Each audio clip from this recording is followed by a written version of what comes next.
প্ৰধানমন্ত্ৰী নৰেন্দ্ৰ মোদী কংগ্ৰেছ দল আৰু ভাৰতৰ মিত্ৰজোঁটৰ লগতে এই নিৰ্বাচনত পৰাজয়ৰ সন্মুখীন হৈছে। গাঁৱৰ বিদ্যালয়ৰ পৰা ছ'চিয়েল মিডিয়ালৈকে সকলোতে কংগ্ৰেছে যি সমৰ্থন পাইছে সেয়া ইয়াৰ সাক্ষী। এই নিৰ্বাচনত পৰিস্থিতি এনে এটা স্তৰত উপনীত হৈছে যে প্ৰধানমন্ত্ৰী নৰেন্দ্ৰ মোদী আৰু অমিত শ্বাহৰ ৰেলীত অংশগ্ৰহণ কৰিবলৈও মানুহ বিচাৰি পোৱা নাই বিজেপিয়ে। ছ'চিয়েল মিডিয়াতো একে পৰিস্থিতিৰ সৃষ্টি হৈছিল, য'ত বিচাৰি ফুৰাৰ পিছতো বিজেপিয়ে সমৰ্থক বিচাৰি পোৱা নাই। নিৰ্বাচনত এইবাৰ ৰাইজে কাক শুনিব? প্ৰধানমন্ত্ৰী মোদীৰ ভুৱা প্ৰতিশ্ৰুতি নে কংগ্ৰেছৰ নিশ্চয়তা? 16 মাৰ্চৰ পৰা 30 মেৰ ভিতৰত ইউটিউবত কংগ্ৰেছৰ ভিডিঅ'ই 613 মিলিয়ন দৰ্শক লাভ কৰাৰ বিপৰীতে বিজেপিৰ ভিডিঅ'ই মাত্ৰ 150 মিলিয়ন দৰ্শক লাভ কৰে।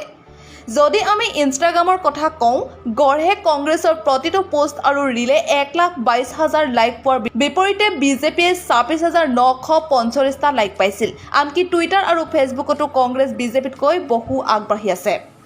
টুইটাৰত কংগ্ৰেছে প্ৰতিটো টুইটত গড়ে 2500ৰ পৰা 3000 লাইক পাইছিল, আনহাতে বিজেপিয়ে 260ৰ পৰা 300 লাইক পাইছিল। ফেচবুকতো একেই পৰিস্থিতি, য'ত কংগ্ৰেছৰ প্ৰতিটো পোষ্টতে 1200ৰ পৰা 1500 লাইক আৰু বিজেপিয়ে 150ৰ পৰা 200 লাইক পাইছিল। নিৰ্বাচনৰ সময়ত কংগ্ৰেছৰ নিশ্চয়তা আৰু নেতাৰ জনপ্ৰিয়তা এনেকুৱা আছিল যে মে' মাহত ফেচবুকত কংগ্ৰেছৰ ৰিচ আছিল 105 মিলিয়নতকৈ অধিক। ইয়াৰ উপৰিও টুইটাৰত 128 মিলিয়ন ইমপ্ৰেছন আছিল, ইউটিউবত 233 মিলিয়ন দৰ্শক আৰু ইনষ্টাগ্ৰামত ৰিচ 154 মিলিয়ন। এইটো স্পষ্ট যে এইবাৰ ছ'চিয়েল মিডিয়াত প্ৰধানমন্ত্ৰী মোদী আৰু বিজেপিৰ সমস্যাত পৰিল। পাপাই আক্ৰমণ বন্ধ কৰি দিলে যদিও ছ'চিয়েল মিডিয়াত মিমবোৰ বন্ধ কৰিব নোৱাৰিলে। ছ'চিয়েল মিডিয়া ব্যৱহাৰকাৰীসকলে মোদীৰ সকলো অৰ্থহীন বক্তব্যৰ ওপৰত বহুত পোষ্টমৰ্টম কৰি নিজৰ সত্যক দেশৰ সন্মুখত আনিলে। প্ৰধানমন্ত্ৰী নৰেন্দ্ৰ মোদী কংগ্ৰেছ দল আৰু ভাৰতৰ মিত্ৰজোঁটৰ লগতে এই নিৰ্বাচনত পৰাজয়ৰ সন্মুখীন হৈছে। গাঁৱৰ বিদ্যালয়ৰ পৰা ছ'চিয়েল মিডিয়ালৈকে সকলোতে কংগ্ৰেছে যি সমৰ্থন পাইছে সেয়া ইয়াৰ সাক্ষী। এই নিৰ্বাচনত পৰিস্থিতি এনে এটা স্তৰত উপনীত হৈছে যে প্ৰধানমন্ত্ৰী নৰেন্দ্ৰ মোদী আৰু অমিত শ্বাহৰ ৰেলীত অংশগ্ৰহণ কৰিবলৈও মানুহ বিচাৰি পোৱা নাই বিজেপিয়ে। ছ'চিয়েল মিডিয়াতো একে পৰিস্থিতিৰ সৃষ্টি হৈছিল, য'ত বিচাৰি ফুৰাৰ পিছতো বিজেপিয়ে সমৰ্থক বিচাৰি পোৱা নাই। নিৰ্বাচনত এইবাৰ ৰাইজে কাক শুনিব? প্ৰধানমন্ত্ৰী মোদীৰ ভুৱা প্ৰতিশ্ৰুতি নে কংগ্ৰেছৰ নিশ্চয়তা?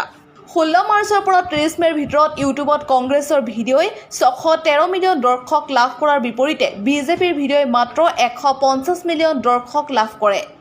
যদি আমি ইনষ্টাগ্ৰামৰ কথা কওঁ, গড়ে কংগ্ৰেছৰ প্ৰতিটো পোষ্ট আৰু ৰীলে 1,22,000 লাইক পোৱাৰ বিপৰীতে বিজেপিয়ে 26,945টা লাইক পাইছিল। আনকি টুইটাৰ আৰু ফেচবুকতো কংগ্ৰেছ বিজেপিতকৈ বহু আগবাঢ়ি আছে।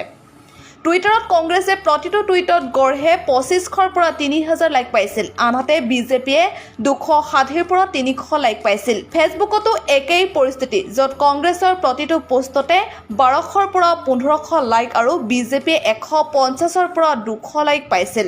নিৰ্বাচনৰ সময়ত কংগ্ৰেছৰ নিশ্চয়তা আৰু নেতাৰ জনপ্ৰিয়তা এনেকুৱা আছিল যে মে' মাহত ফেচবুকত কংগ্ৰেছৰ ৰিচ আছিল 105 মিলিয়নতকৈ অধিক। ইয়াৰ উপৰিও টুইটাৰত 128 মিলিয়ন ইমপ্ৰেছন আছিল, ইউটিউবত 233 মিলিয়ন দৰ্শক আৰু ইনষ্টাগ্ৰামত ৰিচ 154 মিলিয়ন। এইটো স্পষ্ট যে এইবাৰ ছ'চিয়েল মিডিয়াত প্ৰধানমন্ত্ৰী মোদী আৰু বিজেপিৰ সমস্যাত পৰিল। পাপাই আক্ৰমণ বন্ধ কৰি দিলে যদিও ছ'চিয়েল মিডিয়াত মিমবোৰ বন্ধ কৰিব নোৱাৰিলে। ছ'চিয়েল মিডিয়া ব্যৱহাৰকাৰীসকলে মোদীৰ সকলো অৰ্থহীন বক্তব্যৰ ওপৰত বহুত পোষ্টমৰ্টম কৰি নিজৰ সত্যক দেশৰ সন্মুখত আনিলে।